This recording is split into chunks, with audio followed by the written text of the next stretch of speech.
I am approaching Catoctin Furnace here in Maryland, Pennsylvania. Catoctin Furnace, African American Cemetery Interpretive Trail. And as I video this, I'll just give you a little bit of information. Workers employed or owned by Thomas Jefferson, first governor of Maryland, and his brothers built Catoctin Furnace. 1775, just in time to provide ammunition to General George Washington and his army. At least 271 enslaved people of African ancestry made up the bulk of Catoctin Furnace early workers. Later on in the 19th century, then the labor was replaced by that of European immigrants. So this trail will lead me into the Catoctin Furnace village and have an overlook of the African American cemetery, a little bit of information about the furnace, iron making, and a window into the lives of the people who lived and labored here.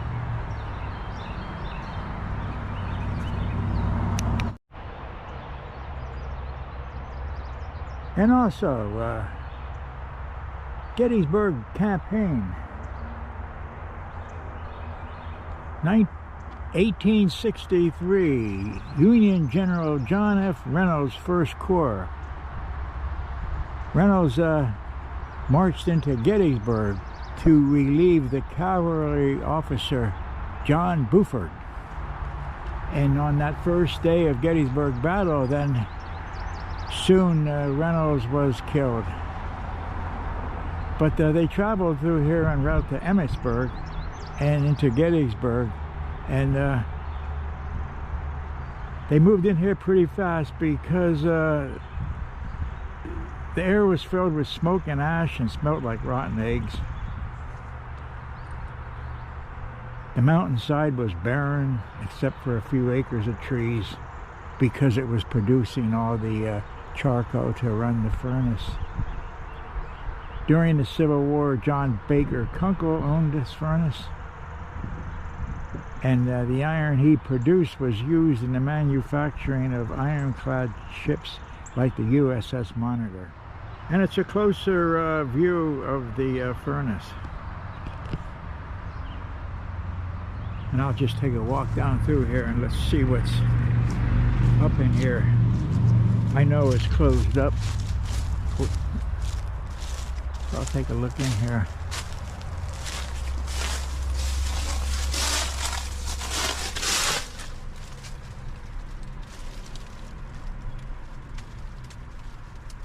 How about that?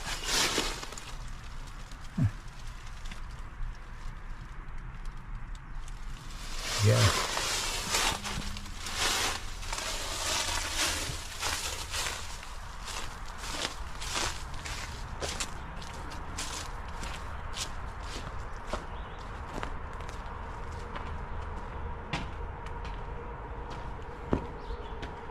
And I look from the other side. It's the Iron Master's mansion. Life and work within these walls. They want me to know that, just to think about what it took to run this mansion. Enslaved men, women, and children laid fires in each of the 10 fireplaces, cleaned the massive windows, and prepared the lavish meals. This house reflects wealth and prosperity at the cost of human freedom.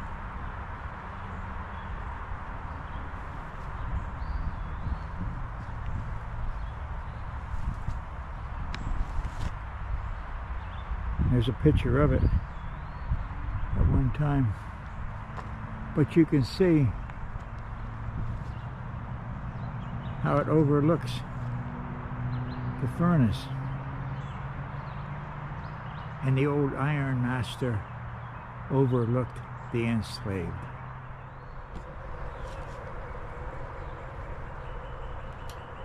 The ruins of the Iron Master's mansion.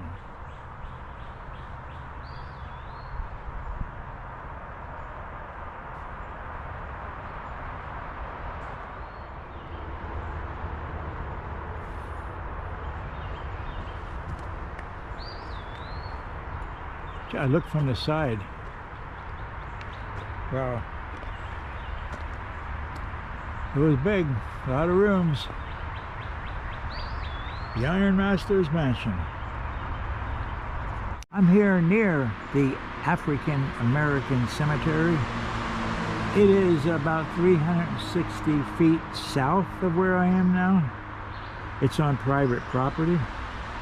The graves are marked by field stones, and they hold the remains of men, women, and children of African ancestry. Many were enslaved workers. Some of them were brought directly from Africa for their valuable iron working skills. Others were members of the freed black population. This cemetery site is privately owned, and the Catoctin Furnace Historical Society is dedicated to preserving and interpreting this.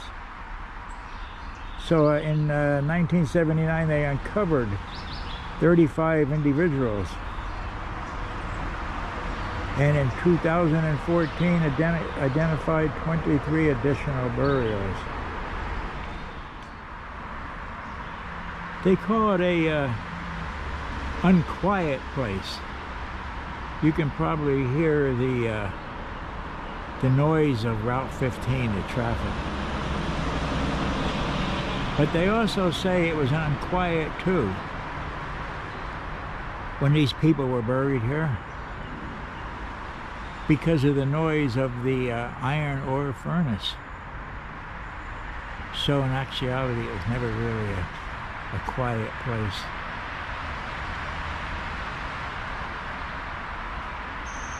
There is a writing, a poem here, and I'm not going to read it all to you. I'm going to put it up on, and hopefully maybe you can stop the video and just take a look and read that, because it's meaningful.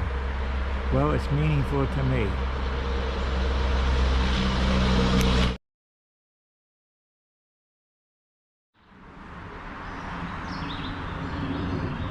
What does it mean? A person is not forgotten until his or her name is forgotten. In reading these names, you ensure enslaved workers at the furnace are not forgotten. Well, and the list goes on and on and on and on. Starting with Lucy and ending with William Farm Jacob. Total of 271. This is where the enslaved would have had their homes. And there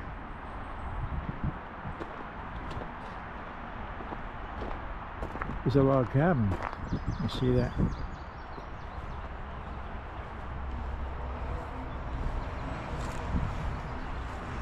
Their homes, their vegetable gardens. But keep in mind, then shortly the owners of this, they realized it was less expensive to hire out immigrants than to keep a whole population of the enslaved going like this. So it's an interesting little historic area, isn't it?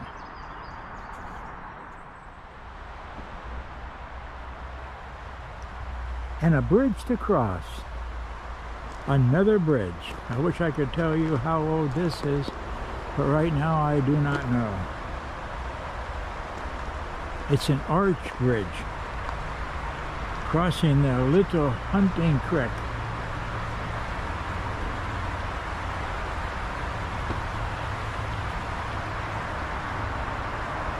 And for me, this is a fine looking grand bridge, I'll tell you. Look at that. Wow.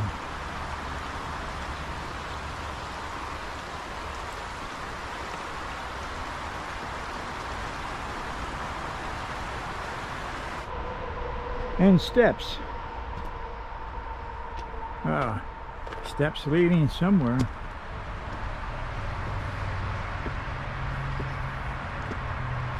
Gotta find out.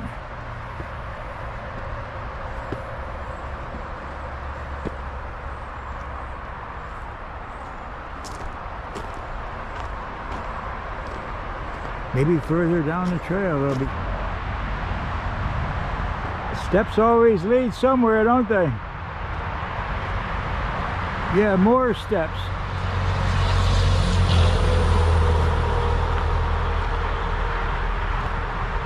A footpath over Route 15.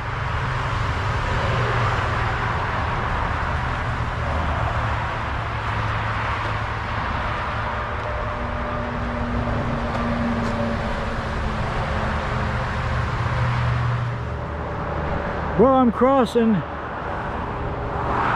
Too much noise. Not my favorite place to be.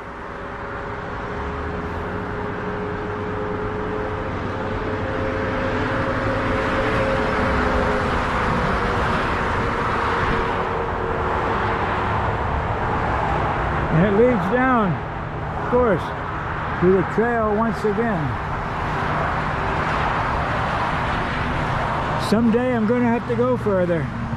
So I'm recrossing the old arch bridge.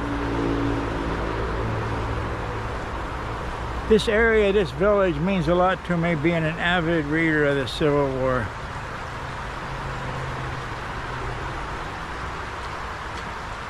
And I feel I don't understand.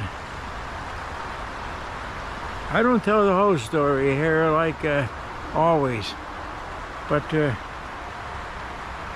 welcome here. Come on down here if you're in the area, stop around, get some more knowledge about it. Thank you for watching, and visit sometime.